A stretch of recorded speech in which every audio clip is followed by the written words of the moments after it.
And welcome everyone to Hearthstone Masters Korea. Chober here with Doa, and OGN Hearthstone is finally back.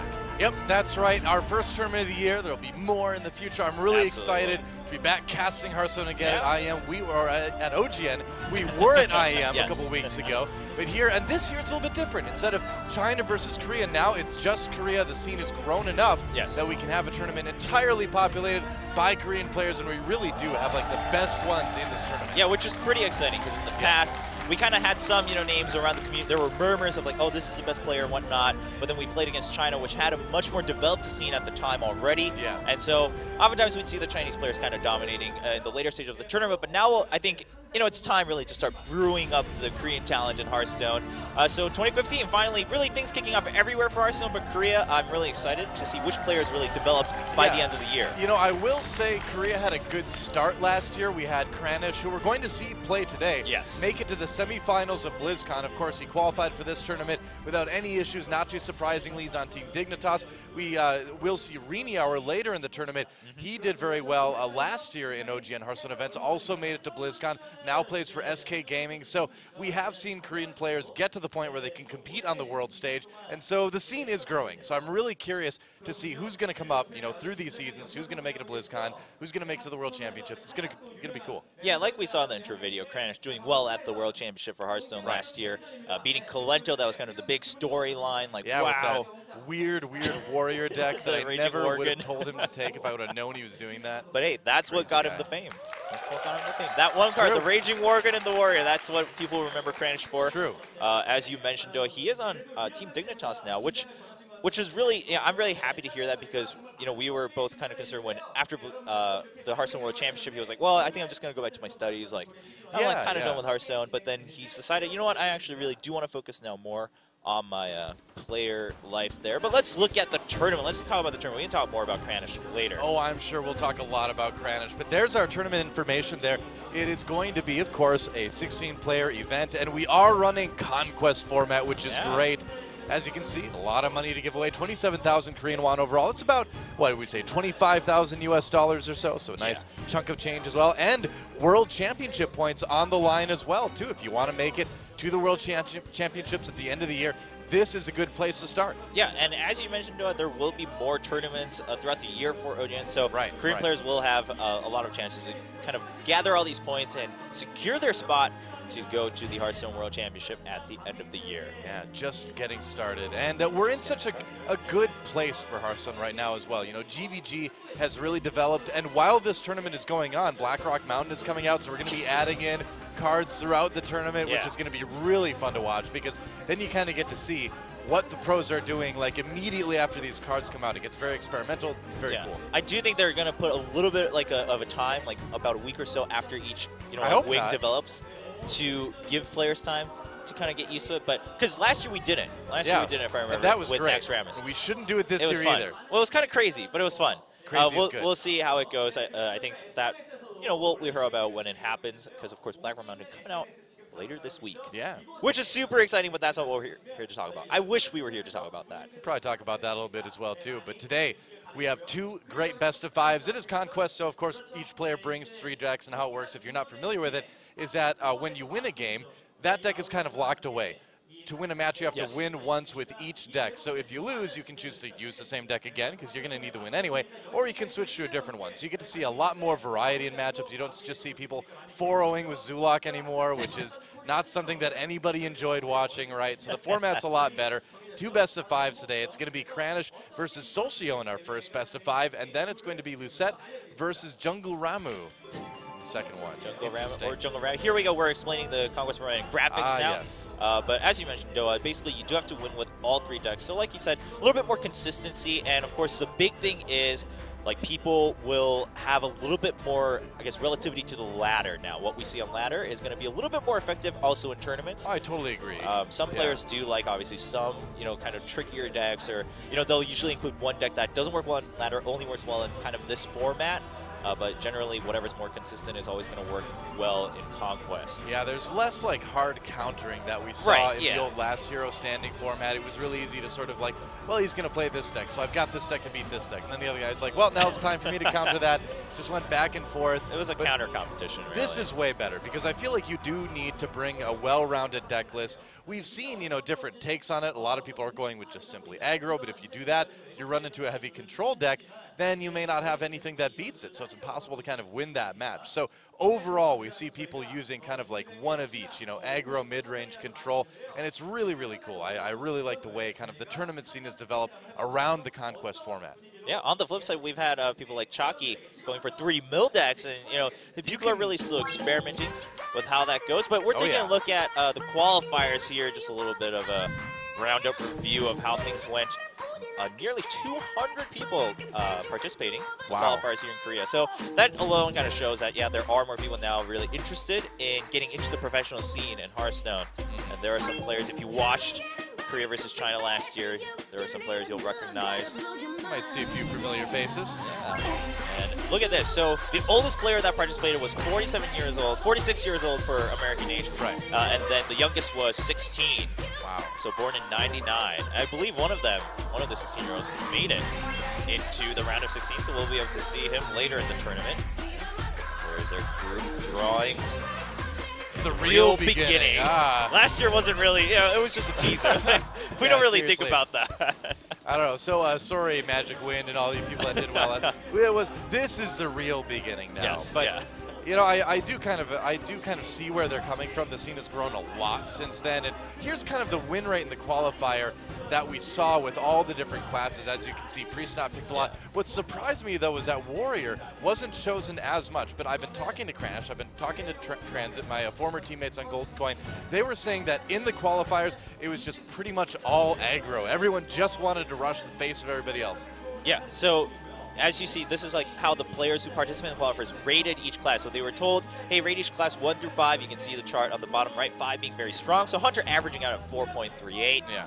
Not too surprising. But like you mentioned, I mean, even from this average rating, we can see Hunter Mage up there, and then Rogue, most likely variations of Oil Rogue coming in. And then Chosen is really just how many times or how many players like brought that deck. Right. So we've had like 100 Druids, of course, the most consistent class still, as many people will say. Yep, so we'll be doing this Monday and Tuesday night Korean time, 2 best-of-5s per night. And there's our full lineup of 16 players, some familiar faces there. Surrender, who was a very successful player last year and considered by many to be the best player in Korea, actually didn't make it in. He was beaten by Dawn, who you see a little ways down on the left side in the qualifier. So kind of an upset there to not have Surrender in this tournament, but a lot of other familiar faces, including the 2 players in our first match. Yep, Kranich and Seulsiho. We talked about Kranich a lot, but Seulsiho, if you watch Korea versus China, he was kind of hailed as a very good Korean player, also up and coming, and people were saying, you know, he has a lot of potential to be at the top right now. People still consider him to be very strong. And I would say that a lot of people still consider, you know, if it wasn't for Kranich going that far in the World Championship at Hearthstone, I think a lot of people in Korea would still consider Seulsiho as a stronger player than Kranich. Oh, absolutely. I mean, Seulsiho did very well in tournaments in China and also tournaments in Korea last year, too. Really known, I mean, if you could pick, like, the top 4 players in Korea right now, it would be Kranich, Seulsiho, Surrender, and Reniauer. And so we've got 3 of the 4 in the tournament right now, so that's good. It's about right. Yeah. But yeah, I mean, Seulsiho, a really strong opponent for Kranich to face. And I believe we're doing single elimination for this tournament, so it's do or die. It's kind of sad that we have to see one of these guys get knocked out right away. Yeah, very, very just quick, to the point tournament as we go through, and we're going to be able to meet the players here. First, it's Kranich, and of course on Team Dignitas now, so that's exciting. We have some Korean players on those global organizations for esports. And you know, after the World Championship, he spent a lot of time in school. But starting in 2015, he decided, you know, I want to focus more on my professional career as a Hearthstone player. So I joined Team Dignitas after talking with them. And you know, last year he wasn't even sure if he'd be able to go that far in the World Championship to the semifinals. Yeah. But very happy that he was able to make it. You see his reactions there, very relieved. And talking about about Conquest format, of course, a new format developed by Blizzard themselves. Kranich decides, or he believes rather, that he likes it better, and the big part of that is that you can kind of have your own style, and you can play your favorite decks a little more rather than just being concerned about the counters and whatnot. And coming into the Season 1 of Masters Korea, Kranich says, well, I haven't played that many matches publicly, so a lot of people, I think, still underestimate how good I am, so I really want this to be the season where I can prove myself, and especially against Seulsiho as my first opponent. Seulsiho is definitely one of the top players that I think everyone in the Korean community would agree, and so he's very good. I respect him a lot, but I'm very excited to face him as my first opponent and be able to prove myself through that match. And to Seulsiho, it's our first matchup in the professional scene, so I hope you don't underestimate me, because you're going to regret it if you do. Dude, neither one of these players can underestimate each other, because they're both very, very good. Honestly, this is a match that anyone would have a very, very hard time calling. There's no clear favorite at all, and there is Kranich from Team Dignitas. Talked to this guy before the cast here. I talked to him a lot on Skype, used to be on the same team as me, and he was saying that what was interesting to him about joining Dignitas is that the way they build decks between the EU and NA scene and the Korean scene, the Chinese scene, in his opinion, are very different. The Chinese Koreans, they like the combos. They like to rely on luck a little bit, be flashy. Worgen, cough, cough, Worgen, cough, cough, Kranich. Whereas in NA and EU, they like to go at math. They like to approach it very scientifically, and he's learning more about that style of deck building. Yep.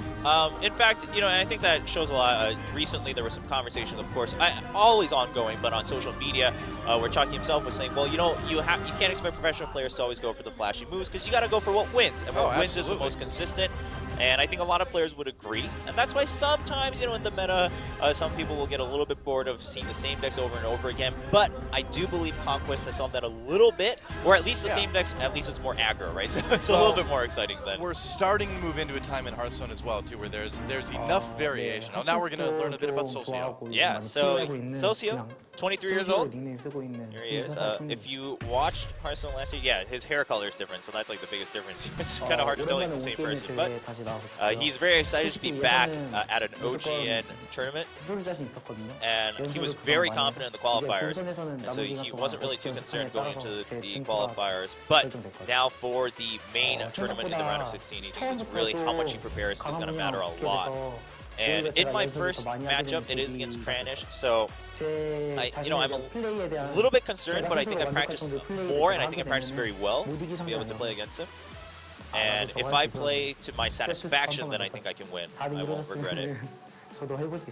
And so he says, well, watching, if I had lost going into the World Championship as like 4-2 or 4-1, then I think I would have been like, oh, I think we have a chance. But he lost 4-1 in that matchup at the end in the semifinals. So I think this year I want to go and try to prove that Korea can do well. And now in Season 1 of Masters Korea, now that we're in Conquest mode, I don't think I have to worry about, getting wiped out by, an aggro deck or something like that. So I'm pretty confident that I'll be able to go further. And Kranich, I hope you prepared a lot, because I'm going to do my best. I'll see you, well, on Monday, which is today. Today is Monday. That's right. Today's Monday all around the world. Did you know that? Oh, really? Yeah, I believe right now at this time it's Monday everywhere. Really? The international date line has rotated again, huh? Yeah. It's a good thing it does that, otherwise humanity would be in pretty big trouble. Well, there's Seulsiho. See, he has got a 52.6% win rate overall. Yeah. GVG, about the same. Yeah, slightly higher, but a very small sample size. Third highest win rate, it seems. And so his team name, Seulsiho. Let's talk about this a little bit. Cute. Yeah. So the translation actually makes it sound worse. Oh, really? In Korean, it's an acronym, which directly translated would be like Storming Awesome Seulsiho. But well, that's a way better team name. What are you talking about? That's awesome. Here we go, simply translated into Seulsiho. Yeah, why not? So his team name is literally praising himself as the captain of the team.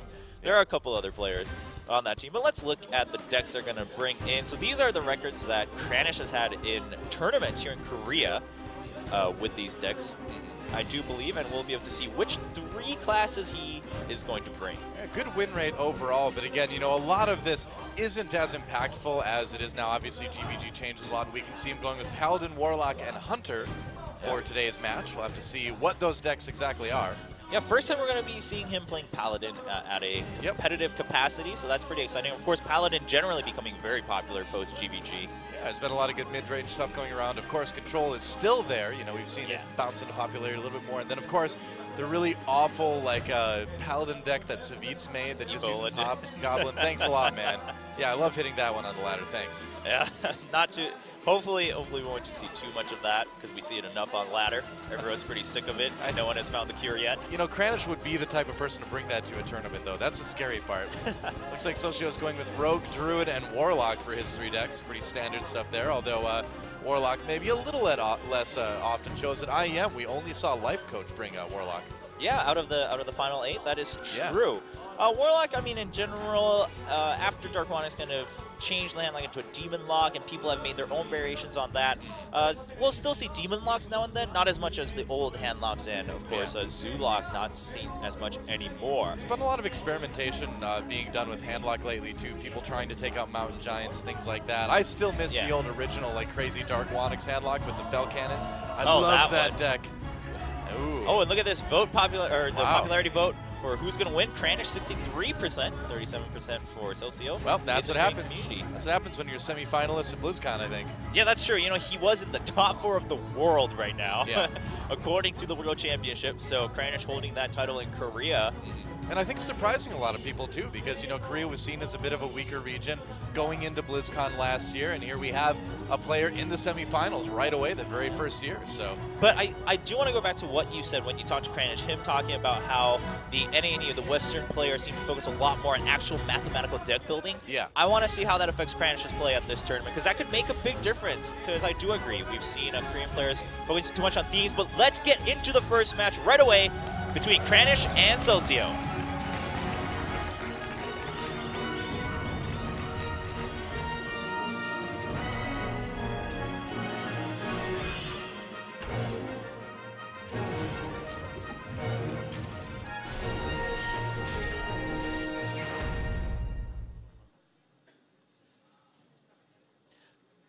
So I was all aboard that intro until I saw the Mech-Engineer Thermoplug under a 3-mana cast card. That's not something I was excited for. Oh, yeah? I would love to play Mech-Engineer Thermoplug for 3 mana. I love that card. Yeah, sure. That was the first Legendary I got to play at BlizzCon when I was trying out GVG last year. Oh, really? And I was like, this is super exciting, but I'll probably never get to play it once it comes out. You know, if you like Leper Gnomes, it's a good card for you. Of course, who doesn't? Yeah, everyone loves Leper Gnomes. It's true. Nobody really loves Leper Gnomes as much as Nimsh does, but, like, everybody else loves Leper Gnomes to a certain degree. Yeah, Leper Gnomes are pretty awesome. Yeah. They're kind of the forgotten gnomes, so thanks to Clockworks. Yeah, that's true. Right the robots now, are taking our jobs. Yeah, that's true. Those poor leper gnomes. Now they're diseased and they don't even have a chance to work to pay off their medical debts. It's a tough life to be a leper gnome, man. It's pretty rough in today's age to be a leper gnome. But we'll be jumping right back into the game here. There was some slight issues with the players getting ready. It's a great intro, though, so it's okay. No, I really like it. Yeah. Wish we had those like desks there. Let's check out the friends list. Kranich versus Seulsiho. I'm excited about this one, Chobra. Man, this is a great match. These two guys are easily two of the best players in Korea right now. We're in for some good stuff. And I'm really curious to see what decks these guys actually bring. I mean, with Rogue, right now, you see a lot of oil Rogue. You know, the Violet Teacher doesn't really change that. But then you see kind of interesting variations on it, where we saw, like, Orange at IEM bring the double gadgets and Auctioneer with that. Yeah, people, I mean, the oil combo is definitely the go-to, but how do you get to that combo has changed quite a bit, and people are experimenting still, I think. You still draw cards, but a different way. And okay, so going for a little bit more of the higher end. For Kranich here, Paladin, he got his Tyrion back. He kept the Lotheb. Of course, he has the coin. Yeah, Shielded Minibot is a very, very strong opening creature against Rogue as well, too, just because it's so annoying to get rid of, you know? Yeah, in general, I think actually that might be one of my most hated cards.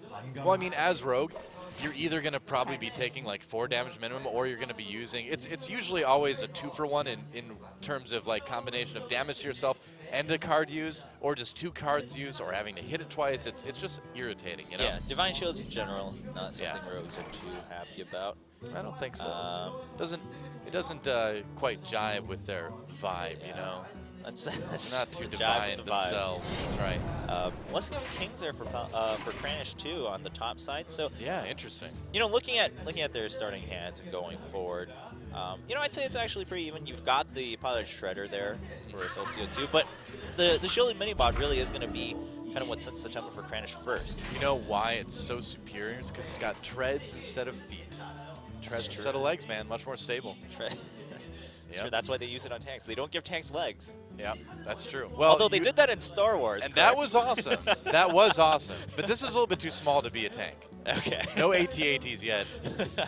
I wish we had them. Blizzard, please. But see, this is an annoying situation to be in because you have no way to really combo out the SI7 agent. You kind of just have to play it vanilla. Ouch. Yeah, and he's not gonna. Yeah, okay, Yeah. he is gonna attack. I was like, I don't know why you wouldn't attack it. Yeah, you don't leave that Divine Shield up. That's a little bit too risky. That 3-3 would be very dead.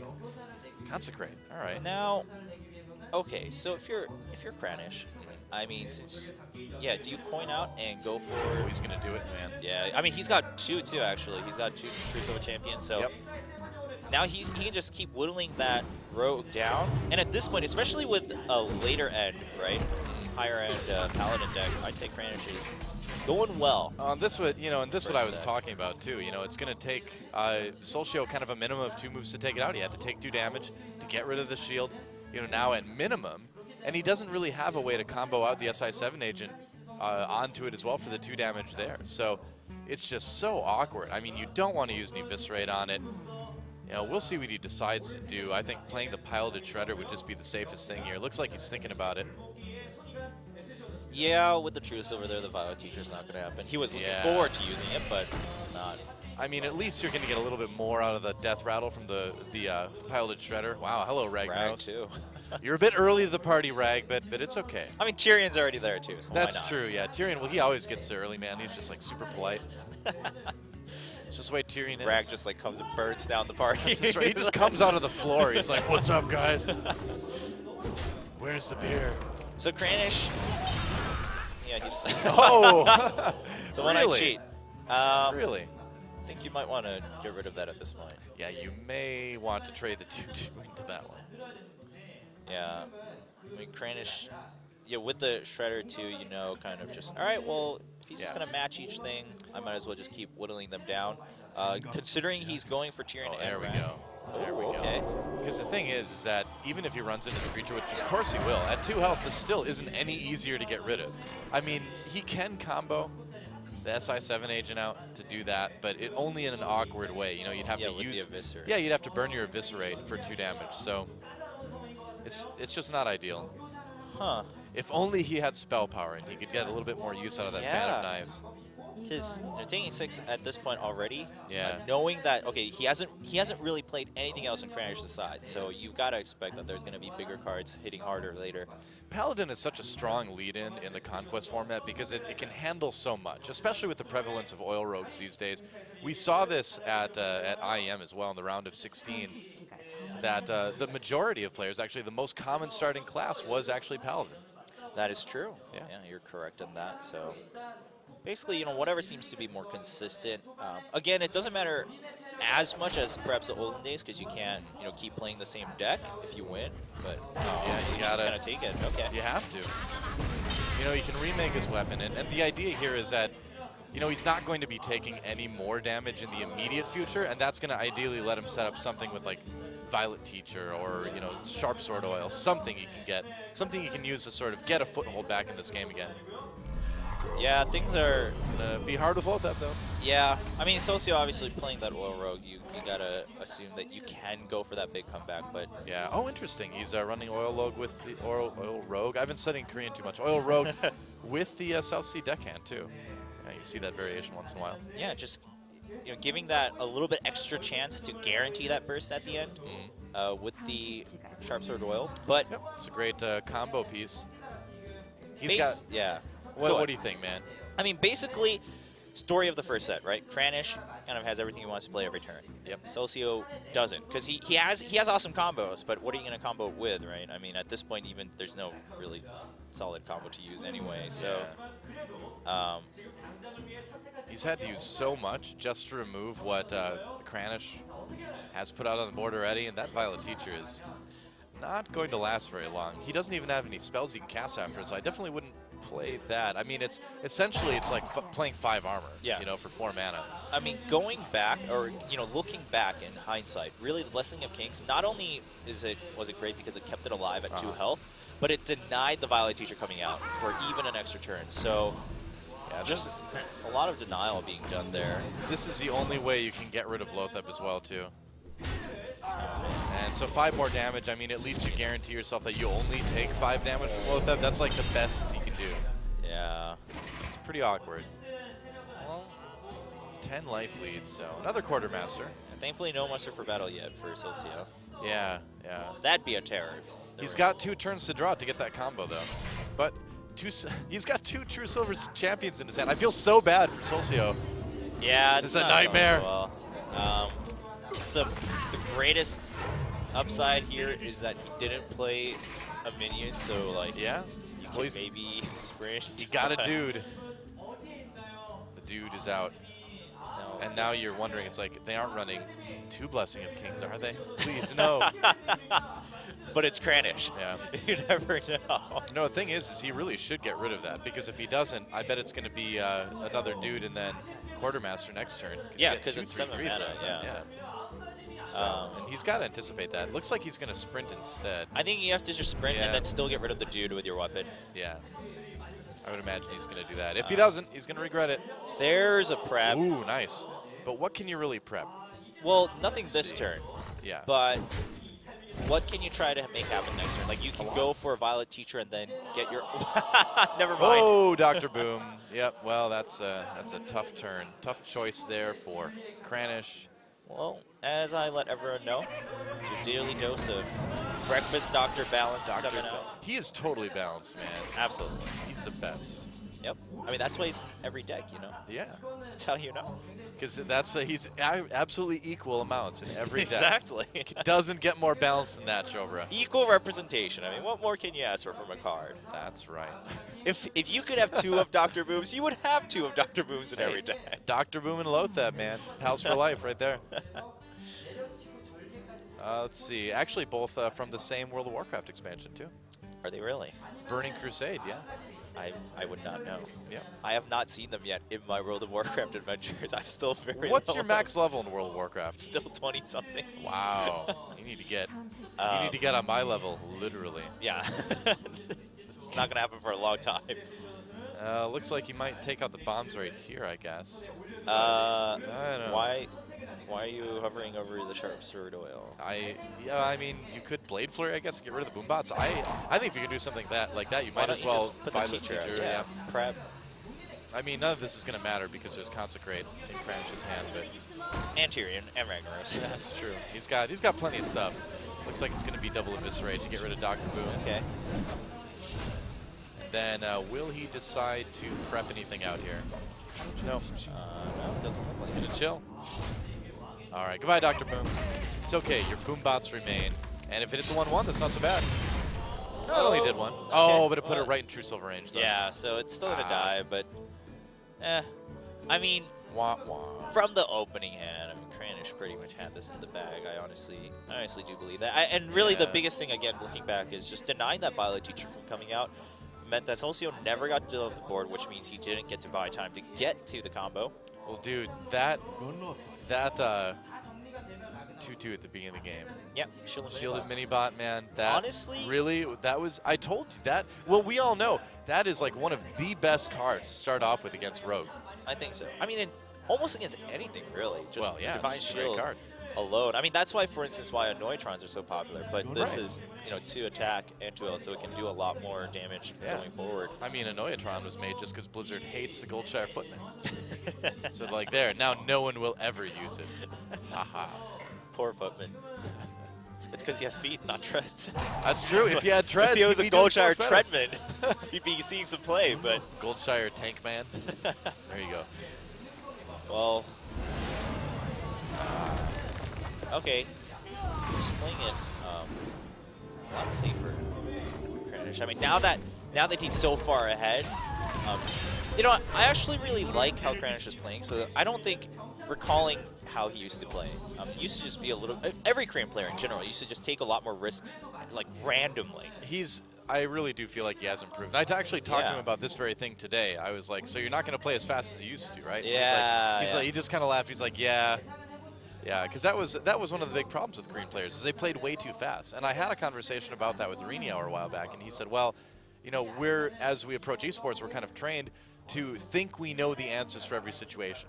So if you're like, all right, this is a situation, I know exactly what to do. The arrogance. Exactly. But if you think about it, games like StarCraft, you know, other esports, you have formulas you go through, you have builds you do, you repeat things. There's a lot of repetition over and over and over again. You can't do that in Hearthstone. You have to approach every turn differently. And so sort of the esports conditioning that the Korean players have has made them play a little bit too fast in the past. But this is looking better. This is looking much better. Do it, Kranich. Attack and then rag. Do it. Gonna go for it. Go for the. Okay, what do you have to lose if you do it? 33.3% repeating chance. What do you have to lose if you do it? I mean, you lose literally nothing. He's going for it, man. But I don't know. It's. Yeah, I guess even. Oh. Okay. So let's look at this, because here's the thing. There's 2 Tinker's Sharp Sword oil in here. So, and he's got a Blade Flurry. This might have actually been a bit of an error here. Seulsiho's doing the math right now. He's also got a prep. So he can get this combo off. So let's talk math here. And you know I'm not good at math here. I got you covered. Okay, help me out, Chobra. It's +6, right, with both oils on the weapon. So you have a 7 weapon, so you can do 14 damage there. Right, okay. And then if you combo both by prepping one first, then you get 6 on the Azure Drake, so that's 10. And also Deadly Poison, don't forget that. That's actually lethal, even without the Deadly Poison. Yeah, so Kranich.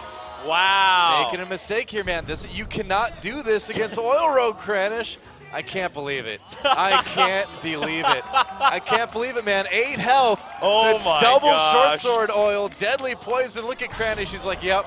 I kind of walked into that one, didn't I? And dang. wow. I wasn't even keeping track.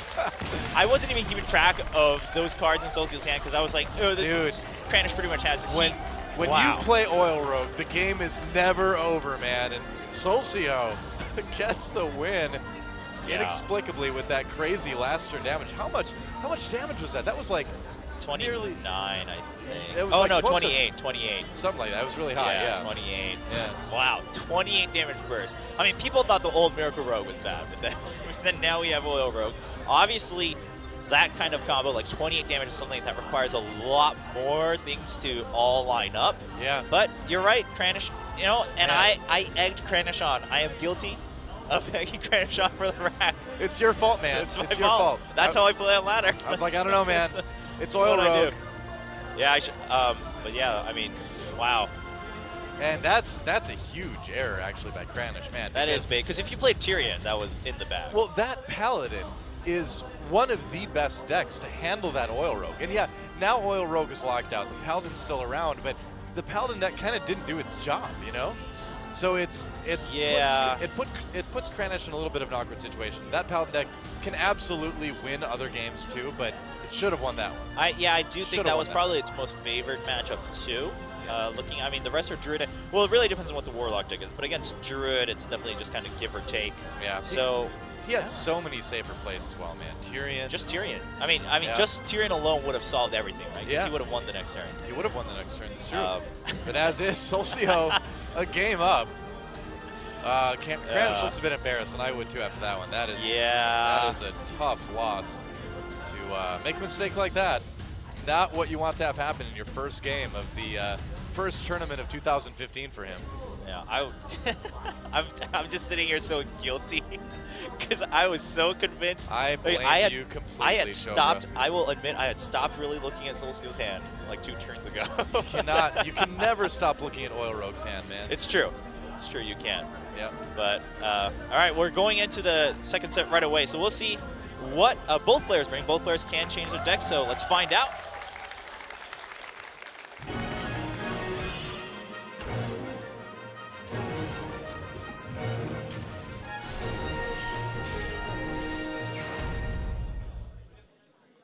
The real beginning. That's what Kranich is going to tell himself going into this one. He's like, okay, this is the real beginning of the match. That last game didn't happen. Yeah. But I'm sorry, Kranich, there's nothing you can do. Seulsiho is up a game. All right. And it's going to be a demon block. Demon hand block. Okay. Yep. With the Dread Infernal, too, we've seen this variation yeah. just pop up recently here. Yeah, he's got the Mullen Giants there, too, in Sylvanas. So, Yep. I like that Kranich kept his Paladin. So I do believe both players know what 3 classes each other has prepared. I believe so, too, yeah. So that's usually how Conquest works. Yeah, so just looking at, looking at Druid and Warlock, there's no real point in chancing, like, the Warlock Mirror or, trying to chance the Hunter. At this point, you might as well go for something that you know is a little bit more consistent with the Paladin. Yeah. We'll see how he does. Interestingly enough, neither one of these players have ever played a Warlock versus Paladin in their career matches here in Korea. Really? Yeah. Huh. This is both of their first. I mean, I'm sure obviously they played a lot of ladder and other Right. tournaments, but as far as our tournaments here, the pro scene in Korea, this is a first. All right. So lucky you at home. Yep. Just going to throw out the Knife Juggler, and if it lives, which it probably will, that's a nice muster for battle next turn. Yeah, so Kranich will be able to start whittling him down. Now, on the flip side, of course, if Seulsiho gets any AoE, and at that point, Kranich, like, you don't have super strong combos, right, as Paladin, so it's going to be a little bit tricky. He's going to have to do a lot of balancing going in. I mean, we look at his deck now already, and we do see, the 2 Hellfires and 1 Shadow Flame, so. Yeah. Got the Void Color, of course, and Mal'Ganis. All right, and he is cutting those Mountain Giants. That's been a pretty common thing lately. Yeah. All right. Yep. Yeah, so cutting out stuff. the Mountain Giants and putting in the Mal'Ganis and adding in some other demons for other cards, kind of guaranteeing more late game sustainability there. And I like this, saving the muster for battle. I mean, like you mentioned, Chobra, he is way too vulnerable to AoE early on against a handlock. And the thing is that that's never really going to go away, unfortunately, for him. As Paladin, your Silver Hand recruits only get up to 3/3 with the Quartermaster. They're still going to die to Hellfire. So it gets a bit awkward in this matchup for Paladin. The big strengths you have are Eldor Peacekeepers, right? We'll see if he has equality in his deck or not. So, now, you did mention, obviously, they still die at 3 health, Yeah. but that's kind of the one reliability you can have if you bring them down below 20 health, right, is that you can get that combo off, and if they live, you can then burst them down. Yeah. So, for Kranich, trying to bait out the AoE, which we know Seulsiho doesn't have, but on Kranich's side, baiting out might be a good idea. He has 1 Quartermaster, so he's going for it, pull man. this off first. Okay. All right, Knife Juggler. Just throwing the knives. Only 1 damage to the Twilight Drake. How does that work exactly? That the Knife Juggler throws knives when someone else shows up. He's just like waiting, and he sees a new person like hanging out, and he just pulls out a knife and throws it at somebody randomly. He just gets angry when he sees dudes, man. I know, He's right? like chucks knives everywhere. Scary stuff. Knife Juggler going down, and I like that too. Doing 3 damage to the Drake. You don't really know if there's going to be AoE, so why let that 3 damage go to waste? Yep. And already down to 20 up. Now, this will be the moment of truth for Kranich, is if Seulsiho doesn't use Hellfire, it's like, all right, well, now you just got to start going in. And next turn, you can have the Quartermaster, so then you'll have 12 damage. Yeah. And I say that's actually pretty solid. Well, the tricky part is that there's going to be 2 nice taunts out for Seulsiho, so a lot of this, is going to get used up on the taunting minions. But hey, that is just what handlock is supposed to do. Yeah. And clear 1, yes, there you go. Yep. That's going to be 2 damage that one of his minions doesn't need to take now. So here's the question. Now you've got all these big taunts out. Do you play the Quartermaster and just use that to clear? Well, now it's tricky because if you play it, do you go ahead and attack the Ancient Watcher too and kill all of them? Or do you keep it because you have the Black Knight? There is that, and the Black Knight would come out next turn, but yeah, ideally Hellfire. Ideally, too, the Black Knight would be something you would use on a Giant, right? It's not something that you would use on an Ancient Watcher that can't attack you. So taking that risk, that there might be some AoE coming, but he figures, and rightly so, if it hasn't come by now, it's not in the hand, so it'd have to be top-decked. Yeah, so at this point then, of course, also having attacked once already, I'm going to wager he's looking for the Peacekeeper on the Watcher to clear that, and that will keep one of the dudes alive too, and he can still clear the Sun Fury Protector at the same time. Now, Lotheb, as we can see, wouldn't hurt Kranich at all right now. It's not a bad play, but I mean, you can't really do too many other intense things for Seulsiho this turn, so. yeah, exactly. It's a little bit too early for Healbot, and you've got that Dread Infernal coming as well, too. Yeah. It's just one of those things Or where, Sylvanas. why not? If you have it, then you have the mana. Dr. Boom. You got it flaunted. Ooh, equality, okay. A useful card for a little bit later. Could decide to go ahead and use that Black Knight.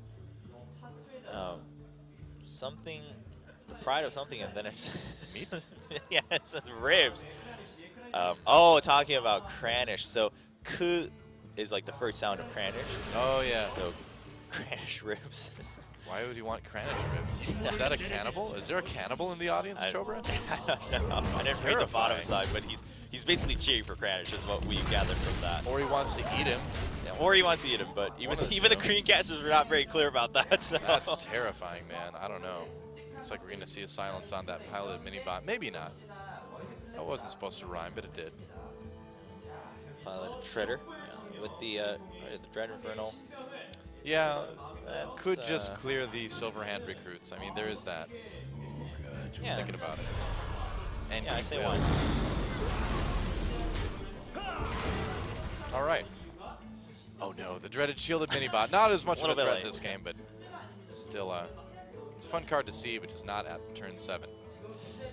So, turn 7, Dr. Boom in hand.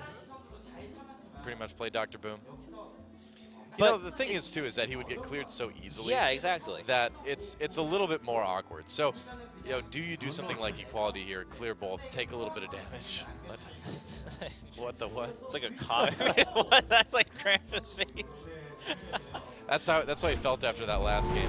Can't blame him. Oh, the Iron Beak Owl. Okay. Oh, No, that's not. not what you want to see right now. It's one of the worst cards you can get from the Shredder. Yeah, it is. Well, Yeah, maybe Outdoor Peacekeeper here. We'll see. do you? Dr. I mean, there's so many targets Dr. with the Boom. new handlock for I Elder. mean, Dr. Boom is not a bad option. It's still going to have 1 health left, so he's saying, all right, you know, you need to find another way to do damage to it. Yeah. Nice draw there. Okay. And, you know, of course we have Jiraxis in the hand for Seulsiho as well, too, so he's got a lot of sustain in that hand right now. And you want to try to save those demons, because keep in mind, he's got Mal'Ganis in here, too, so he's kind of got that on the mind as well. All right. I feel like the Sylvanas is a little bit tricky. I mean, he has some moments, so Yeah. and the anti-heal bot, so he's thinking like, okay, I can climb into it the next turn, but now the benefit here for Seulsiho is he's seen that this is going to be a higher end. What's it called? Paladin. Yeah. So putting the Sylvanas will deny some of those cards coming out. If he plays the Sylvanas, though, do you think he's going to just go ahead and Dark Bomb for the last damage on Dr. Boom? Because if he doesn't, you know, or if he just doesn't kill it? if he doesn't run his Dread Infernal into it, then that means he's got a minimum of 12 damage coming in. And he's at 17 health right now. So he's getting a bit low, you know? Yeah. It's a bit dangerous. And he's not terribly worried about that, perhaps, because of Jiraxis, but that's still 2 turns away. Yeah, I think he's just going to do that. I mean, yeah, he has the heal bot too, but that's only me. Okay, so he's going to actually put out the There we go. Sludge Belcher there. Yep. And, I mean, it's a little bit awkward. You lose a little bit of damage. But I think it's the alright. safest play, you know? Yeah. Yeah. Now, Black Knight is still there, but Yes, he again, is. like you said, preferably use it on a bigger target. You could. I mean, at the same token, you have ways to reduce the attack and health of any giants that are played in the equality and the other Peacekeeper. yeah. So getting a 4/5 body on the board right now may not be the worst thing. What do you think? Yeah, I actually think maybe using that and then keeping the Peacekeeper rather for other stuff. He's also got Tyrion Fordring. True. Yep. But he knows his opponent most likely has another Owl in the deck too, so Yeah. it's a bit risky. Okay, he's still gonna go for it. Yep. There he is. And okay. So he's still Kranich still prioritizing that Black Knight for other stuff, but I agree with what you said, Doa, is that you have these other forms of easier removal or at least dealing with stuff like with Elder Peacekeeper. So Yeah. It's interesting. So for Seulsiho, Now, Yeah, I mean, I'm sure he's thinking, is there a way I can steal with Sylvanas? But where you're probably going to need to play Jiraxis here, you're not maybe going to get the most use out of the weapon anyway, so yeah. it's just going to silence. This makes sense. Okay. Yeah, this could be the equality turn that Kranich was looking for. Very true. All right. Oh, a Sylvanas of his own. Now, down to 3 health for the Belcher, so it's like it's a little annoying for Kranich. Yeah, certainly. Also with the Sylvanas. So, with the Sylvanas actually equality perhaps? You would run into it first, then you would equality, and then run the boon bots in. Because even if Sylvanas, and then hope that Sylvanas doesn't take a boon bot, I guess. Yeah, you would have to go for that. Yeah, he's not even going to equality. You don't really need to. Yeah, I mean, especially if you're going to tap with Tyrion anyway. As well. Okay. Okay. And then. Well, at this point, I think you just have to clear the out with that because Sylvanas will just steal it, guaranteed, or steal something else even. Oh, 4 damage, but well, he's down to 11, and that's gonna make that Molten Giant really cheap. yeah, and he's the anti-heal bot, so yes, he does, but no taunts, interestingly. Well, we'll see what he draws next turn. All right. Is he not going to put out anything because Sylvanas will steal it? I mean, that's why Sylvanas is such a good card, right? It provides so much denial. Yeah. Ah, okay. So Seulsiho's wondering, do I go for the draw or do I just get a dude? You know, or do you just go face two? Oh, that's fine. Yeah, it's even better. Okay, but then you can't play the anti-kill bot, so yeah, that does make it pretty risky. There's no weapon. Let's see. He would be down to 6 health, and there's not a lot of 6 damage bursts coming out of Paladin if they have nothing on the board. So I would still feel fairly safe surviving 1 turn, even if I would go down to 6 as Seulsiho right now. That's true, because you can guarantee yourself the Jiraxis next turn, but yeah, I feel like you're always so scared. Yeah, what are the ways that he would be able to do that damage as Paladin? Well, I mean, you would need something like Blessing of Kings, but you would need to have a creature out to do that. True. He's just going to go ahead and steal the recruit. This is a safer play. Okay. Yeah, and just going to... Yeah, okay, there we go. To sustain a little bit longer. It's hard to tell sometimes because you spectate and it looks like the turn ends before Right, yeah, finishes. because their inputs will just come through. Right. So, hey, it's Rainy Hour. There's Rainy Hour. Oh, it's Rainy Hour. SK Gaming. He's famous. Yep. Yeah, one of the best players in Korea. Was very successful last year. Went to BlizzCon. And like you said, plays for SK Gaming now. Not SKT. Very important to make that designation in Korea. SK, the global organization. Yes. The Shrewd Commando organization. That's true. Right. Not Sungkong Telecom. Yeah. Okay. Huh. Alrighty. All right, so if he uses Jiraxis, Harrison is just calling Harrison's name. Oh, I know, right? It is literally what just a calling museum Harrison. piece Jiraxis's axe would be. It's an axe, right? No. You're asking the wrong guy, man. Dude, honestly, I can't remember the last time Isn't I actually used Jiraxis in a game. I haven't played Warlock I don't know what for a while long. I don't know what the proper term would be, but Uh-oh. What? Right. So what does that say, That Joe message is Translate the for us. AFK message, but clearly they were not AFK. So we will have to figure that out. Well, but that's pretty intense because now, right from the get-go, we have a situation where the game could have been anyone's. And that's always tricky to... I'm going to say, personally, I give the edge to Kranich, but I really think it could have been anyone's. yeah, well, Kranich had a pretty low life total already as well, too. So it's... They were both below 20. Yeah. But just personally, just going with the fact that Jiraxis would have been negated completely. Well, you can still, I guess, summon the Infernos, but... And, well, we're back in the game now. I mean, luckily it's a spectator thing, so we can just jump back in. I was worried there for a moment. The spectator was AFK. Yeah, I guess so. see. Okay. No wonder, because the players would have freaked out if the players were just... I know, right? Yeah. All right. Ah, Okay. so I've never seen that happen before. Well, the spectator was dozing off, Guess so. apparently. Spectators need to be busy too, even in Hearthstone, even if you don't have to be watching around the map. Looks like we missed a turn.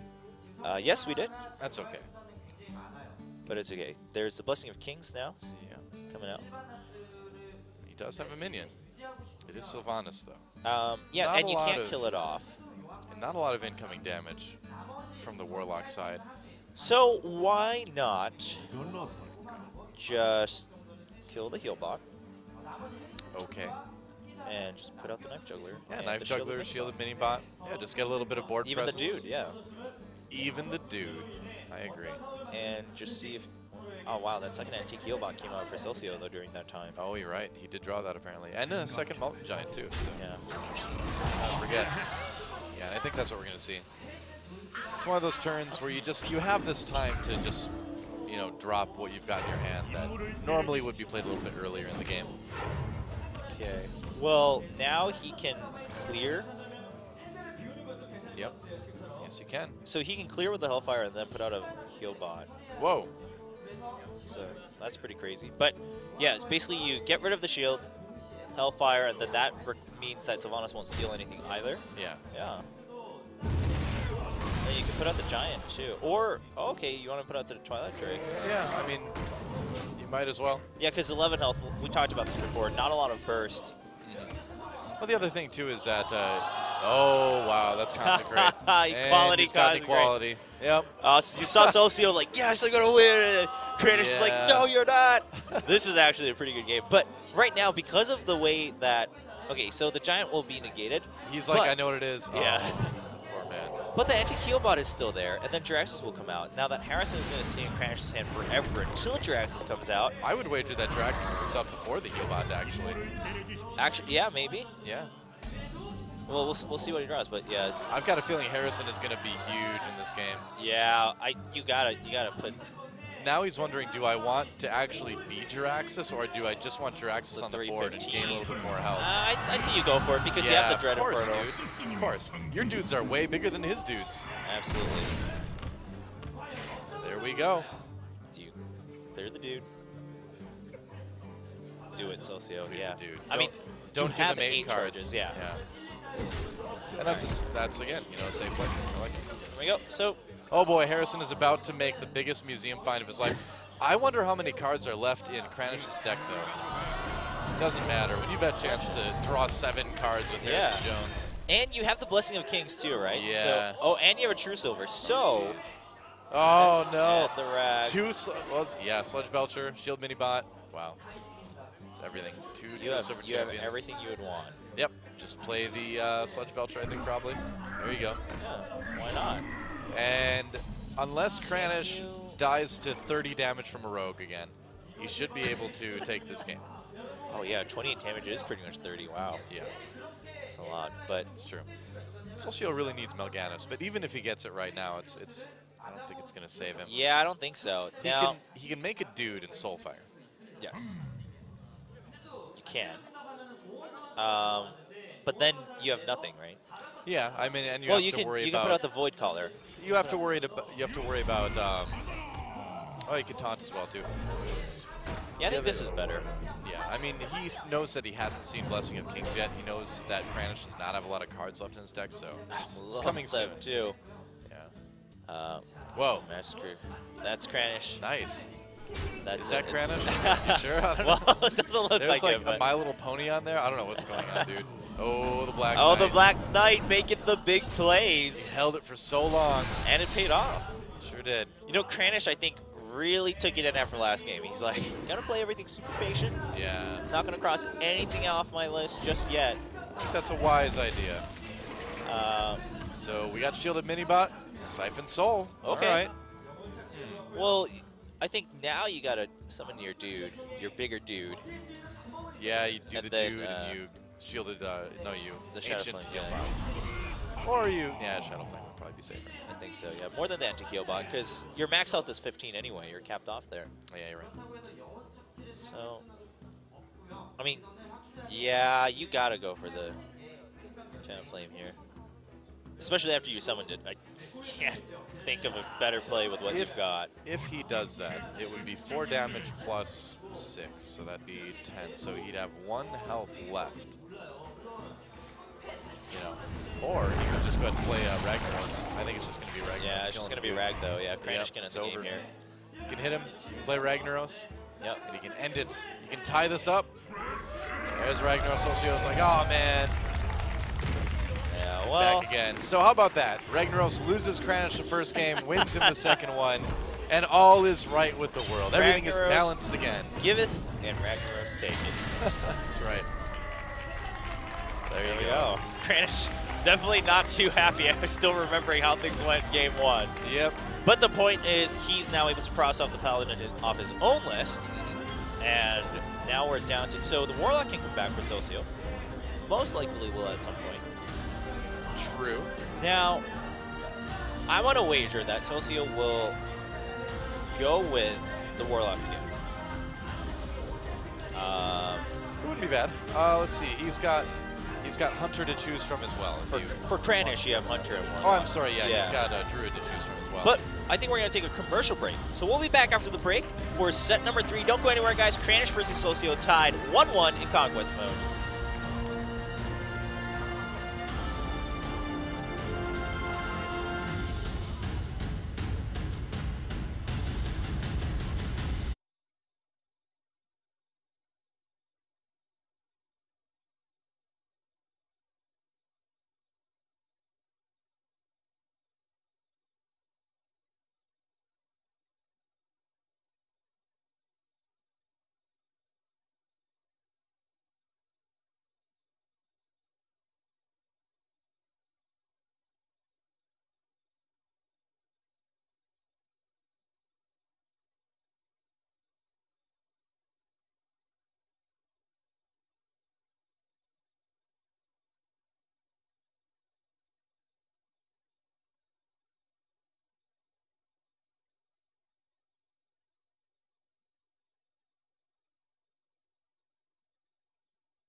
instant action replays of Oh, Hearthstone, yeah. the most action-packed game ever. There's very ominous music coming in from that commercial break. know, Jeez, this is I serious. will say, the thing I love most about OGN Hearthstone is the music. They pick the best music. Take it very seriously. Yeah. Well, this is going to be a game that Kranich will remember for a long time, and not in a happy way. It was going so well for him. It was. So And it well could for have him. continued going well for him as well. In many different ways. Seulsiho just slowly built up the ultimate Oil Rogue combo hand while Kranich just like styled on his face. But then, Yeah. we'll get to it. Well, you know, granted, of course, Seulsiho only really won. Oh, here's the play, right? Kranich Yeah. going for the chance, and Could have done anything except this. And this is why you never give Oil Rogue a chance, because your face is going to look like that. because he had all the cards. He Yep. had every single card he needed. Yep, he sure did. Wow. And so, in the end, it was like, what, 28 damage Yeah. in one Way turn? overkill. Yeah. There you go. So, yeah, 10 from the Drake, 18 from the weapon when you include that Blade Flurry. Just enough mana to do it with that preparation. And Kranich is like, yep, maybe I should have played Tyrion Fordring there. Yeah, you didn't even need the Deadly Poison, actually, at that point, but Yeah, it was just it was fun, Seulsiho you know? who styled up Kranich. Yep, in the end, the very, very last turn. And so, This was a good game. I This think was a both great players game. played so patiently, and for me personally, you know, as we've casted the Korean scene last year, I think the biggest thing to take away from this game is that they played so patiently, both of them. Yeah. They held, you know, they've really considered the value of their cards very well. I agree. The level of play that we've seen in these first two games, aside from Kranich being a bit silly in the end of game one, getting a little bit too confident, but overall the level of play has been very, very good. But what do you expect? I mean, these two guys are, you know, two of the very best players in Yeah. Korea right now. We'll see how the rest of the tournament shakes out, but so far, I mean, the game's been very, very good. Yeah, so we'll be prepping for set number 3 in this best of 5 conquest format between Kranich and Seulsiho, and we have a Hunter and Warlock left for Kranich. Yeah. And for Seulsiho, a Druid and the Warlock we just saw. Right. The handlock with those extra demons and Morganis being added in. We'll see which decks they bring out as we're gonna jump right into set number 3. So let's Sick. find out.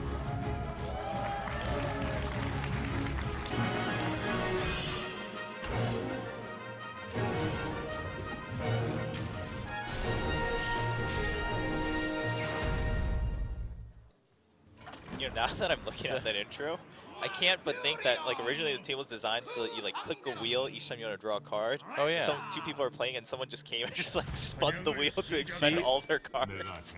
It's like the people who play foosball and like spin the things instead of play like, you know, you really should. Yeah. Oh, well. Hey. Well, what kind of Hunter deck do you think this is, Chobra? All right, everyone. Huh. You're more than welcome to come back within the next 3 minutes, and Yeah. you'll have passed by something you've seen very frequently. Both Druid and Face Hunter, something you've probably seen very frequently in recent tournaments. Oh, yeah. I mean, the thing is Druid has a very good chance of just getting run over here. So Kranich sending back both Unleash the Hounds because he's playing against Druid, and the Yeah. chances of him getting those hands is very minimal. But he kept the Leperno. Got their job. Deadly Oh, shot. that's really good against Druid. Oh yeah, I mean if you're gonna play face, you usually run one of those. Yeah, I mean, well, not everybody does, but I like it because going into this tournament, you know you're gonna face stuff where you're going to get use out of that deadly shot. So I like the addition. Yeah, I think in tournament settings, it's it's still pretty good, even on ladder sometimes. You know, luckily for Seulsiho, he knows what kind of deck he's facing right away, and you know this play right here, using the Wild Growth, it's gonna mean he takes a minimum of 4 damage from that Leperno, but most likely, no, he can actually go ahead and keep the Grove that next turn. But either way, it's worth it to get that mana start, especially with those 2 5-cost minions in his hand. He'll be able to hit that 5 mana level really quick. Now, do you play the Knife Juggler or the Secret? Knife Juggler, okay. Yeah, I think Knife Juggler definitely, because if you play the Secret, they're just going to Hero Power and run into it. Yeah. So this does keep the Leper Gnome alive. Okay. A victory for Leper Gnomes everywhere. Yeah, I can't let that Knife Juggler live. See how aggressive Kranich wants to be with that now. He still has a coin available, too, Yeah. on this 3-mana turn. You know, yeah, I would say, yeah, just go for the Wolf Rider. Yeah, why I not? like it. You might as well. I mean, sure, so he had the wild growth, which means he's going to be a little bit slower. Now, of course, this is where Seulsiho, thankfully, he has the right cards to deal with that. Noru Kangeo. So Noru is strong, or Kangeo is strong, but I don't know who Noru is. Not up to my... You don't know your Hearthstone slang in Korea? I thought you were a good translator, Chobra. Oh, I'm sorry. I'm so disappointed. There just hasn't been enough Hearthstone in Korea, man. I feel... there just simply hasn't been. You know, I feel pretty let down overall. I'm not going to lie. It's, by the end of this year. By the end of this year. It hurts a bit. Hurts a bit. Let's see what he does, because Deadly Shot would be so risky to use here. Yeah, I'd say you just Glaive Zuka. Okay, and he's just going to go to face, man. You got to commit. I mean, once you chose it, first of all, you chose the deck that does it, and then you hunter. decide to start playing it that way with the earlier Wolf Rider. So, all right. May want to think about using that for board clear. He's still got the Druid of the Claw for some taunt if he needs more. Ragnaros is going to be nice to have as well. So Seulsiho does have some options here. Now, okay, so you have the second Druid of the Claw. I really think that just playing the second Druid of the Claw is better here. We're looking at the cards that are left for Seulsiho. I mean, pretty standard, Druid deck that we've come to expect. Yeah, I'm not really seeing a whole lot of surprising stuff in there. Well, actually, he does have 2 Force of Natures. Yeah, he's got the doubles running, but and yeah, you should clear both IMO because that's a beast. Right. Just well, actually, both have 6 health, so maybe you want to spend. No, yeah. You definitely want to clear the beast. You can never let a hunter have a beast out. There's just so many ways you can combo that. Well, it's because a card called Kill Command exists, right. you know, and that kind of requires some beasts. Beastes. So, yeah. Now it's tough. We'll see what he decides to do. So ooh. Huh. Reasonable. Okay, yeah.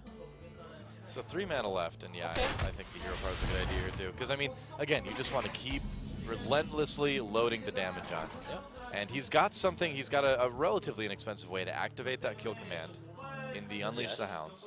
Yep. And both of these will survive next turn, even with the explosive trap. So if that is true, Seulsiho puts out another minion, which he most likely will.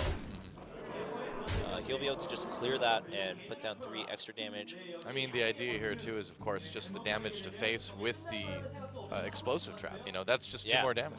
Yeah, he's already down to 12. Yeah, every little bit counts. So he doesn't quite have enough mana to double kill command if he draws into it. It's getting very, very dangerous right now for Kranich as well, too. Yeah. Oh, wow. Okay, there's the Owl. So the trouble is he's got access to 7 mana. That's actually not that bad. 12 health left. So no, he has the coin too. So actually, if you look at this, it's 4 plus 9 plus 11, and then next turn you can hero power. But that would leave all the minions alive. You got to go for it though. Yeah. So it's 14 damage on Seulsiho's side. So the only way he loses is if Seulsiho draws the Savage Roar. Well, it's 14 plus 6 with the Force of Nature. Yeah. So that would be only requiring 2 damage to be drawn. 21, yeah, with the hero power. Right. So he's very, very close. That's actually very close. Luckily for Kranich, he doesn't have enough, but it's extremely close to being enough. Yeah, because right now, if you attempt to start clearing this, I feel like you don't really get anywhere. I think this is absolutely a risk worth taking. Yeah. I think you just have to do it. Because, well, I guess if he draws a Ancient of Lore, that could also change things quite a bit. But yes, Ancient of Lore would certainly do that. Wondering where to go. I think you're kind of obligated to go to face here now. Wait, actually, no, because he hero powered instead of. Yeah. Well, he wouldn't have had enough for. Oh yeah, anyway. okay, yeah. Yeah, so he would have had to make some kind of. So choice. clearing 1 that has 2 health, okay, I like it. You're so vulnerable to swipe here. Luckily, his opponent doesn't have it. Does he have the damage to kill? Not this turn. No, but you gotta clear all of that. Yeah. I say clear all of it and put down the rag. Because you don't have your heal yet, so you might as well just load your damage up front now too. Yeah, and I mean the thing is beast or not, if they had a 2 kill command, even if you hero powered, to just get barely out of range of double kill command with no beast, you'd still die to the hero power. Yeah. So on the hunter side. So yeah, you might as well kind of go for it here. Or, okay, or if you put down, so if you use the 2 damage from the keeper, and you can still get 4 damage to face, and then you can put down your body shredder. I mean, either way, that guarantees a lot more damage the next turn too. So that's okay too. I like Ragnaros a little bit more, just because it's 8 damage to face, and then you have Rag out, you know, which is just more ways to deal with things. Yeah, I do agree. Like you said, I mean, hero powering, I think, is not your biggest concern right now, because... Well, you're going to die either way if they have 2 kill commands. Or even if they draw another beast, right? It's like... Yeah, the priority... Well, if they draw another beast, then they don't have enough mana to do both kill commands unless they draw a web spinner and another kill command. And they already have the other kill command. So, yeah. He's going to go ahead and just try to keep the health on things as high as possible. Oh, okay. Yep. And yeah, this is just one of those situations where it's like, well, we'll see if I'm dead, you know? Yeah. Now, does he get something that's 2 mana or less? Ah! Oh, boy. That is going to be 3 plus 4. That is 7 damage exactly. Wow. I did math. Congratulations. And it was right. Wow, and so Kranich. This is what Face Hunter does, man. It pulls it out at the very end. King Kranich. Hail to the King Kranich. That's right. So Kranich 1 win away now from taking this match. Yeah. Well, like you said, good old Hunter. Yeah. It takes a special mindset to say, I will ignore everything and hit your face. Well, man, if you're gonna bring Face Hunter to a tournament, you have to be ready have that mindset. Yeah, that's right. And he did it well, so that's why he got that second win. So now he will play his Warlock deck. We'll see exactly what cards he has in that as we see it being played out. Now that you know that it's going to be a Warlock for Seulsiho, do you go for the Warlock Mirror? It depends on how confident you are, you know, in your handlock versus handlock matchup, and because most likely it is going to be. It could be Zoo, yeah, but you're counting on it being another version of handlock or demon lock, something a bit slower. Yeah, I say Druid. You say Druid. I say Druid. All right. I mean, it all all the depends. combo. I mean, it all depends on. Well, you've also got some silences in there, a little bit of damage to face. You can close games against handlock out really well with swipe. So there's a lot of nice things Druids can do, but again, it all depends on how confident he feels in a mirror matchup, right? True. True.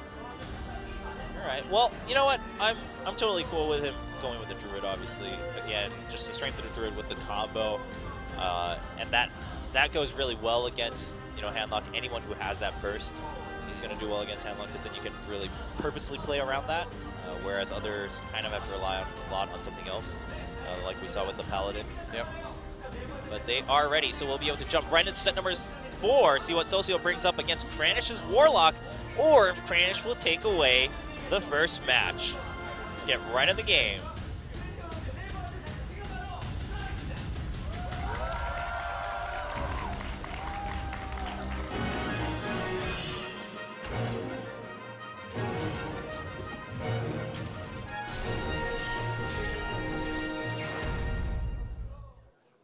Why can't you just reach over and grab a card on that table? Why do you have to like turn a crank and pop it out? Because it's cooler. I guess. Or maybe they have people who have like waiters who have drinks ready that also turn the cards for you. That would be awesome. Maybe it's a table for the rich. Could be. Could be. For the 1% of Hearthstone players. We are the 1%. That Ragnaros hit was not the 1%. So it looks like it is the Druid for Seulsiho.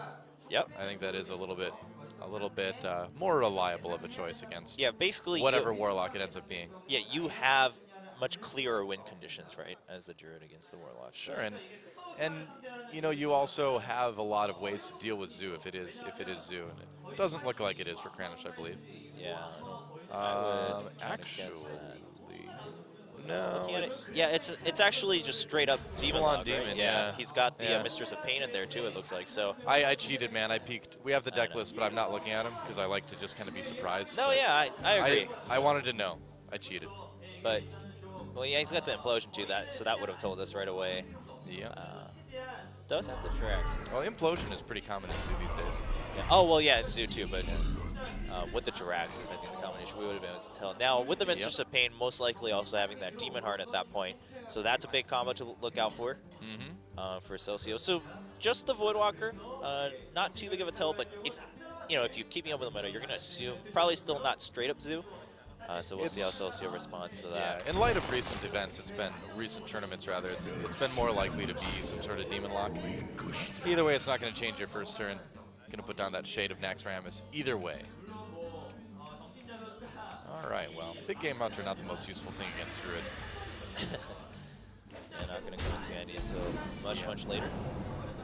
As you can see. So the Shade. There you go. Just start using that. Yeah, so this is more of a Zoo-leaning Demon variation. We've got the Nerubian Eggs. Yeah. Defender of Argus as well. And yeah, you got to use that Shade right away to clear. I mean, if it is Zoo, Seulsiho can't afford to leave anything out there. Yeah. With 2 draws, though. Yeah. You can assume it's not. It feels really good as Seulsiho to see your opponent life tap after putting down an early Voidwalker. Yeah. That's like, all right, either they're Zoo and it's the worst hand ever, or they're Demon and they've got a little bit of a slow start anyway. So. And his Shade keeps growing. It's doing a lot of work. 4 damage already. Yeah, I think it's implosion time. Yeah, you got to go for it. Yep. And if it kills it, it will turn the whole thing. Oh, it did not kill it. Uh-oh. That was a weak implosion, man. That was a wimplosion. And he can clear both imps if he wants. He can clear it really comfortably, actually. He might just, I guess he's just going to go for Lothep, but. Which is fine, too, because you'll get the 5 damage to face. It's true. And then he'll have to clear the Shade now. Oh, yeah, but that's the Lothep is going to deny that. So. Yep. I mean, he could have done that, but. Oh, there okay. we go. Nice combo, yeah. Very nice combo, because you're not going to really have too many chances to use the VGH until like 1 or 2 cards at the end. Yeah, you need that Abusive Sergeant to make it work against Druid, because everything they've got has 5 attack. Very really wise play by Kranich. Yeah, nicely done. Yeah. All right, so you've got Piloted Shredder. That's good to have in the hand. You can also coin into the Ancient of Lore, but you don't really want to do that with the ability to kill it already out there. I don't think you're certainly not that desperate with 30 effective health right now. Personally, I like the Shredder and then the Wrath to the VGH. Yeah. You could also use the Wrath to draw. To just draw. Yeah, you could cycle with it too. You can. But if you, I think he's not too concerned because he has the Ancient of Lore the next turn for 2 draws. You've just simply got a lot of health to play with right now too. Yeah. So you can take, a couple damage from an Abusive Sergeant. You can even take the 4 damage or 3, I guess, from the Big Game Hunter if you want to cycle. But he's just going to do it the safer way. I do like that. Yep. Just going to leave the Abusive Sergeant out there. Now, the Shredder won't really live. Why? You see any Ninja Turtles around? Yep, but there's a Dark Bomb. It's always the Splinter that gets the Shredder, though. That is true, It's never really the Turtles that do it well. Or the Shredder's own hubris, if we're talking Ninja Turtles 2 secretly used. That is true. Yep. Wow, 4 imps from that one. Wow, he only needed 2, and he got 4 this time. That was a no sick swipe. implosion. Yeah. Yeah, you have to draw.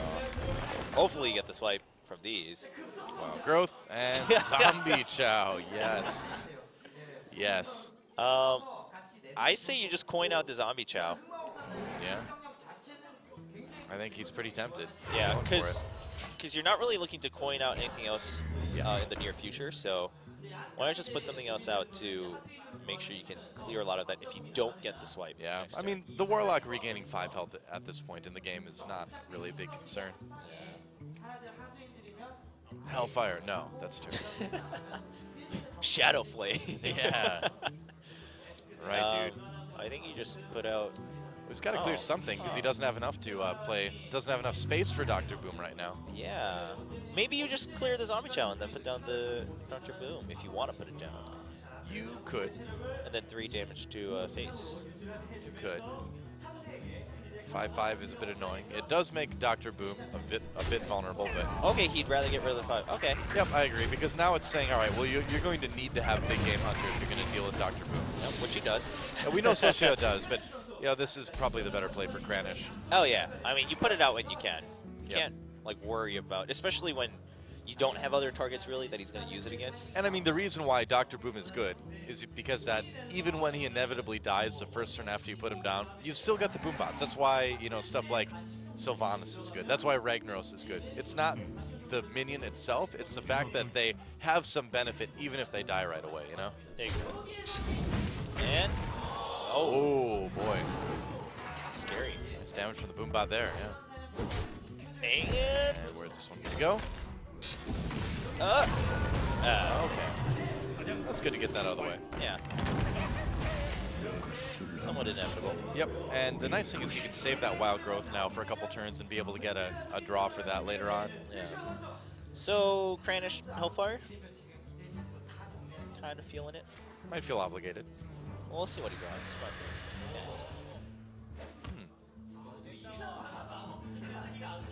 Dangerous to play if you want to save this Jiraxis to actually be him. If you want to be the Jiraxis, not just own the Jiraxis. Then you get the Jiraxis out, and then you get to play Melganis with Jiraxis out on the board. It's true. Pretty nice. Hellfire will be the order of business. Thalnos in there too. Yep. Oh, nice draw.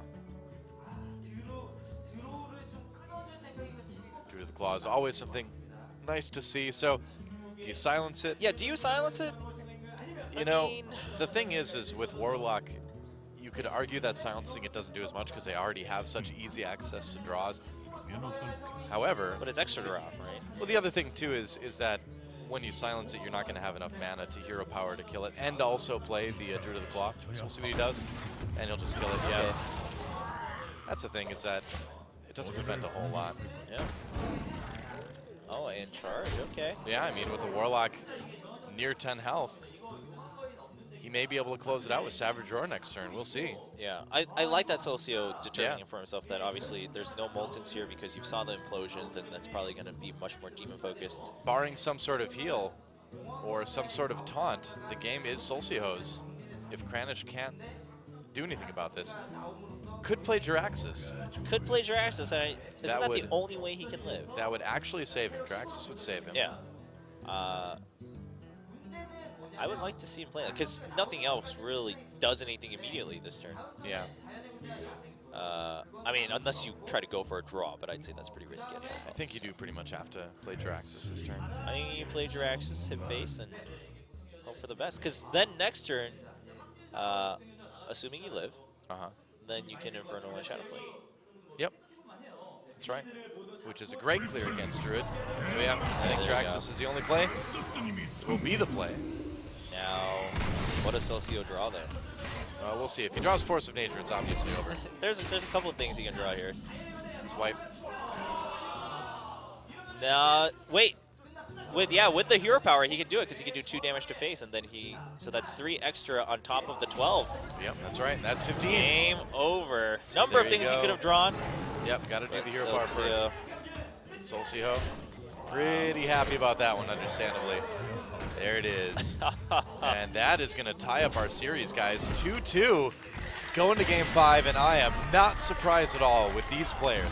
Yeah, I mean, these two guys, you know, a lot of people saying this could have been the final of Masters Korea if they were on the opposite sides of the brackets. Easily could have been the final. Two of the best players rather in Korea going down to the wire, and it's going to be a Warlock mirror. Yeah, how about that? We've got a Warlock mirror for the our first Game 5 here in Masters Korea. So, and it's 2 different Warlocks. We've got Demon Lock versus Handlock too. Yeah, basically that's kind of the best way to categorize it. Obviously, Handlock has seen a lot of changes in its time, but it's going to be an intricate one for sure.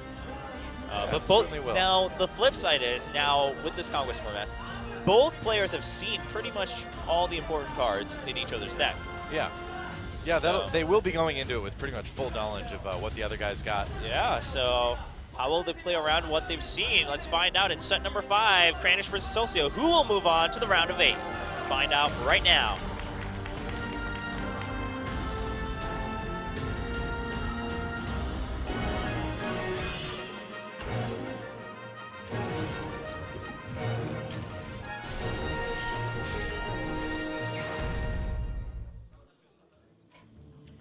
go. Game 5. Warlock versus Warlock. This is going to be an interesting one. This is why I like the state that Hearthstone is in right now, because when you look at Warlock, you've got 3 very valid archetypes to go for, Zoo, Demon, and Handlock as well. And you've got a pretty good amount of variations among those archetypes too. So the game's in a really good place right now, and it's only going to get better as more expansions come out. It's true, and generally with most classes, we have a lot more variation now. Yeah. And as expansions come out, you know, that's what people are saying, is that it was too early to call how things were, you know, if it was too stale or not, because we didn't have a lot of cards comparatively. Well, you know, a CCG is always going to be a bit stale early on, you know? Yeah, because you have a limited amount of cards to work with. Yeah. And, you know, and now with Blackrock Mountain coming out soon too, it's going to shake things up a little bit more. I'm very excited about that. You know, I've always said that a CCG doesn't really hit its stride until its 3rd expansion. And with Hearthstone, I think it's going to be the 2nd, because while we're going to have eventually another big expansion at some point, right? We've got at least 2 adventures before that happens. So that kind of fills in a bit of the gap. So I really think whenever the next big expansion comes out, whatever that might be, I really feel like that's when Hearthstone is going to hit its stride. Pretty excited. It's good already, so it's not bad. Nerubian Egg early on for Kranich. Okay. All right. So Kranich. Now. Yep. Play the Twilight Drake. Yeah, this is already getting a little bit annoying for Kranich to deal with. This is actually a really good start for Seulsiho. Both Sludge Belchers, both Twilight Drakes. I don't know if Kranich is actually going to be able to handle this. Yeah, it's looking a little bit tough. Pointing out the load there, okay.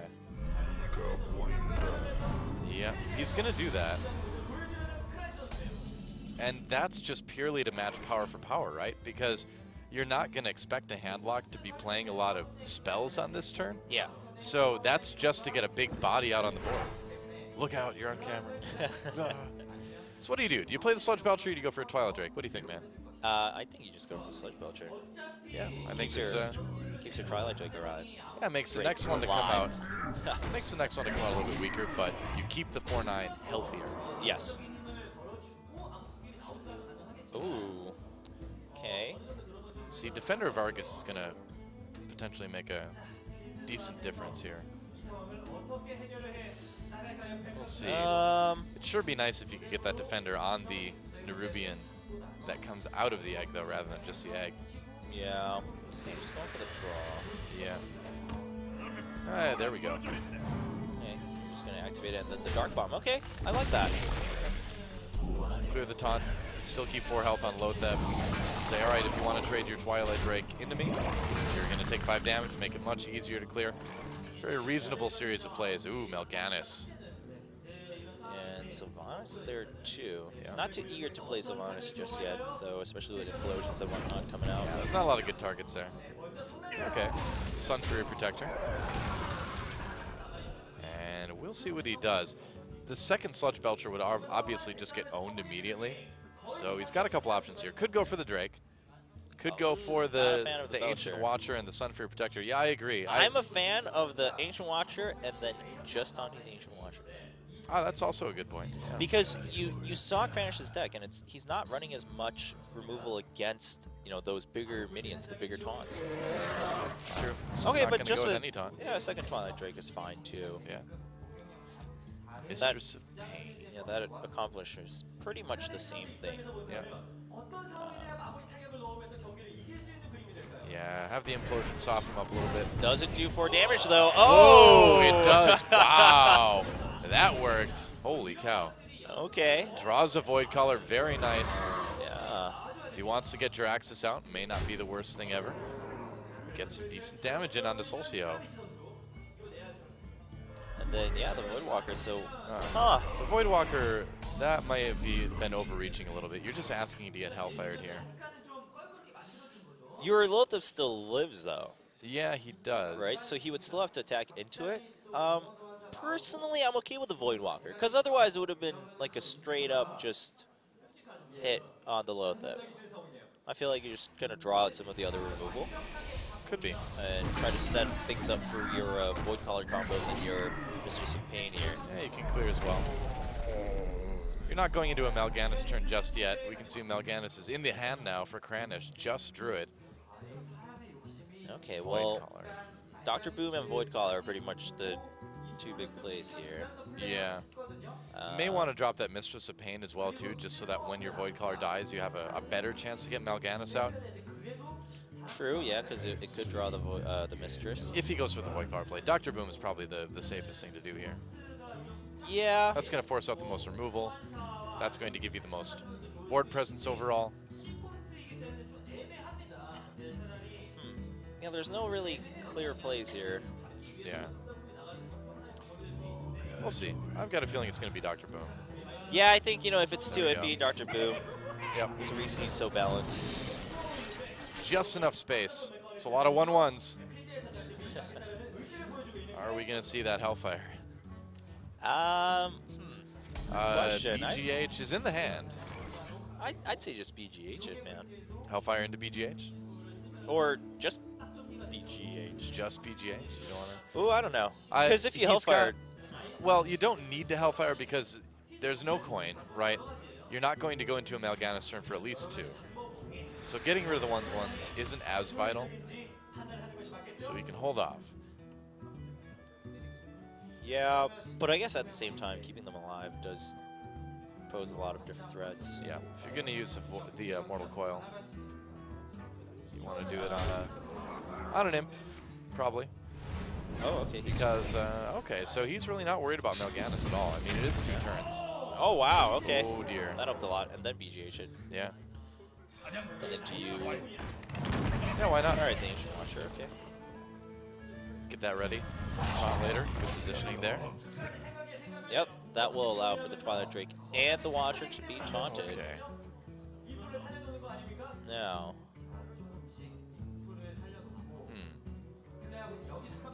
So I believe Kranich has seen both Mortal Coils used at this point. Yes. So Actually, is that true? I think so. I could be wrong. Because we've seen Kranich use I'm not one. writing down all the cards. Yeah, I haven't either. He might have one left. Oh, okay. So he's got that combo too. Now he can't taunt anything up then with the Demon Heart there, but he can Demon Heart an Imp, but it will just die if he Demon Hearted now. Yeah. Yeah, we'll see if he saves that for the Mistress of Pain. That's the okay. I'm not going to save it. All right. Let me go 6/6. All right. And then. Oh, okay. Oh, wow. Not ideal. Well, gotta Mortal Coil that now. Yep. It's going to draw Anti-Killbot. Anti-Killbot. Not a bad draw. And no mana left this turn. Okay, nice. There's the Dr. Boom. Yeah, the Dr. Boom and the Sun Fury Protector. I mean. Yep. Well, you definitely want to get rid of the Imp there. All right, so let's see here. Yeah, both Mortal Coils have been used by Seulsiho. Okay. On that. I thought so. And his second Molten Giant now coming in. Yep, and you might as well get rid of that big Imp. Yep. Let's see. Yeah, Mal'Ganis not as useful now. Save Only that one man. Imp. Yep. Sad stuff. Huh. Well, you're gonna BGH the Dr. Boom. That's gonna be part of the turn. So what's he gonna do with the remaining 6 mana? That's the question. He could heal up, which wouldn't be the worst thing ever. Or apparently, yeah. Taunt those up and then BGH. There you go. Ooh. Oh, okay. Okay, that's could have gone worse. I think that's pretty good. Now Hellfire happens. Although he doesn't really have a very good clear for the... Yeah, of course he does. What am I talking about? Yeah, so you just hit first. Doesn't matter, Hellfire anyway. And then you can play both Molten Giants. You could, yep. At 13 health, I think you, I think you could do it. It'd be pretty strong to get a couple 8/8s out. Oh, he's gonna. Getting the taunt is nice too, though, because Yeah. when you see a demon deck like this, you've got that thought of Doomguard in the back of your mind, but he's not going to let it bother him. Yes, he is. Yeah. He's going to taunt it anyway. He's gonna taunt it up. Yep. My math is bad. There we go. Okay, so a couple 8/8s should be in good shape, and Kranich on verge of elimination here. I mean, you have to. What else do you do, though? Okay, Yeah, so 20. he's barely out of range of death. 18, but with the Defender of Jiraxis. Argus there. Yeah, or Jiraxis Or has enough damage Jiraxis, too. Yeah, he's yeah. got 18. Yeah, Jiraxis would be enough. Defender of Argus. Yeah, you don't have a way to block this. Yeah, and that is it. Seulsiho. Wow. He's going to close this one out in game number 5, coming back and winning 2 games in a row. Just making sure, and then that's going to be the game. Wait. Yep, he's going in. Okay, I thought he was targeting the minion for a second. I was like, no, but he got it. Seulsiho takes the first match. Kranich is out of the tournament. You know, And there you go. this was actually very important, a very important match for Kranich, right? Because as he said in his pregame interview, it's kind of his chance to prove himself to the Korean community, because Korean community still doesn't have as much faith. I mean, the vote still went in his favor, but you know, they haven't seen him as much. He hasn't been as active as Seulsiho in the past. Well, the unfortunate thing for Kranich is that he is going to be reliving that Ragnaros playing game number 1 over and over again. Yeah. Because if he had won that game 1, I think this match could have been very, very different. You know, even in Conquest, momentum matters a lot. Obviously, you know, it matters a lot in the mind games, right? So getting that first win. Well, congrats to Seulsiho, though. He's proven that he deserves to be in those, you know, top few Korean players. Well, he certainly is. I mean, either, you know, whatever player would have ended up winning this, which it is Seulsiho, obviously, this guy has a really good chance of making the finals. He is, make no mistake, one of the favorites in this tournament. Yeah, absolutely. And we'll have a chance to speak with him briefly here after his win in the round of 16 against Kranich, a semifinalist in the World Championship 2014. What's your immediate reaction? And he says, "I am so tired, I just want to sleep." I can relate to that. And he says, "Yeah, I didn't really get to sleep well preparing for this match." He looks tired, but I can relate. It's getting a little bit late here in Korea. He started at 9 p.m. And so, yeah, you've said you prepared a lot, but exactly how much?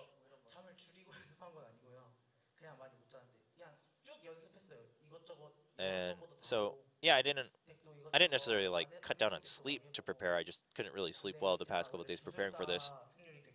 And you know, for practice, I've played across the different servers, and you know, I've been just playing all the different decks, all the different classes to really get a better feel, especially with Conquest mode. And so, and he says it right now, if people remember, he used to be very good at Shaman play. He prided in his Shaman play, but he said, you know what, things like Shaman and Priest, I've decided to cut that out. There's a little bit too much more variance in those classes right now, I feel. So I've gone with something more consistent, like Druids.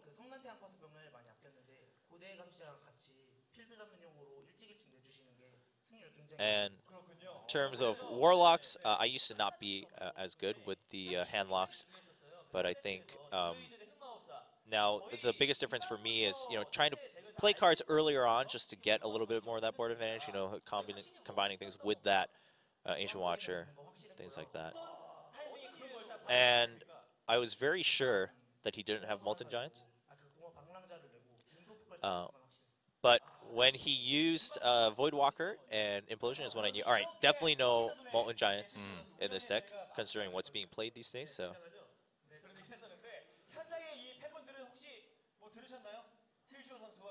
Now, oh, so the Marine. Oh, because the Marine's like, do you know how much the vote was in favor for Kranich? And he's like, I'm thinking maybe I only got 20% of votes. He's like, I thought that because I was a little bit insecure about being able to win today. But, of course, he got a little bit higher than that, 37% if I remember correctly. And his goal, naturally, taking the whole tournament. He says, no doubt about that. Certainly can. Yeah. And so, oh, wow. He says, what happens if you meet some of the famous players in the West? Like, let's say like Tides, and he's like, Tides, not a big issue. I'll play Tides any day. What about Strife Crow? Well, Strife Crow makes pretty good decks, so I'm not sure about that one. Strife Crow's still gaining respect around the world, but not Tides, apparently. Poor Tides. But that will be it for Seulsiho for today. He makes it into the round of 8. Sadly, the semifinalist from the 2014 Hearthstone World Championship, Kranich, is eliminated now. But we'll be back after break for our second match today, 2 matches every day, so don't go anywhere. Back after this.